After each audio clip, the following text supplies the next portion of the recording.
Allez, des inéquations, des équations à résoudre graphiquement. D'abord, on demande le domaine de définition. Le domaine de définition, c'est-à-dire quand est-ce qu'elle commence, quand est-ce qu'elle termine. Bon, ben, elle commence en -1, -2, -3, -4, et elle termine en 1, 2, 3, 4. Voilà le domaine de définition de f.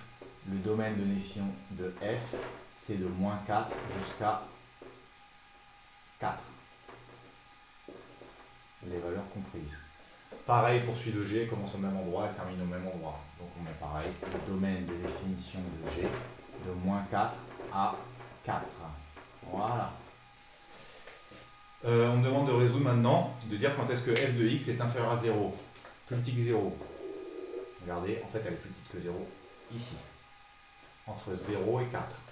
Donc, pour x égale entre 0 et 4. Maintenant, il faut voir, est-ce qu'à x égale 0, on est inférieur à 0? Parce qu'on est plus petit que 0, est-ce que la fonction elle est négative? Non, elle n'est pas négative, donc je ne le prends pas. Elle est égale à 0 à cet endroit-là. Et à x égale 4, est-ce qu'elle est plus petite que 0? Non, la même chose, elle n'est pas plus petite que 0, elle est égale à 0. Donc, exclut les deux valeurs. Maintenant, on me demande de dire quand est-ce que g de x est supérieur à 0. Regardez, là, elle ne l'est pas. Elle l'est entre là jusqu'ici. Simplement ce petit endroit-là. Donc, je le marque pour x égale entre 0 et, on va mettre avec 2,25, 2,5, c'est pareil. Entre 0 et 2,5. Regardez bien. Est-ce qu'ici elle est supérieure à 0? Non, elle est égale à 0. Et pareil ici, elle n'est pas supérieure à 0, elle est égale à 0. Donc j'exclus les deux valeurs. J'espère que vous n'avez pas oublié comment ça marchait.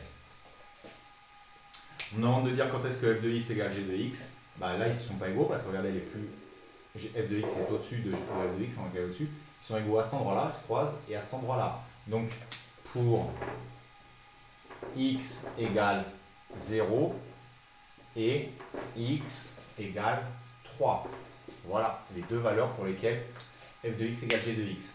Dernière question, on me demande de dire quand est-ce que f de x, la courbe rouge, est plus grande que g de x. Bah là, regardez, elle est plus grande, parce que l'autre est en dessous. Par contre, ici, c'est la courbe verte qui est au-dessus, et après, elle redevient aussi plus grande. Donc, il y a deux endroits. Donc, on va le marquer. Pour x égale, alors, le premier endroit, c'est entre -4 et 0. On va parler après des exclusions et des inclusions. Et 0. Il y a un deuxième endroit, donc on met une union entre 3 et 4. 3 et 4. Voilà les deux endroits.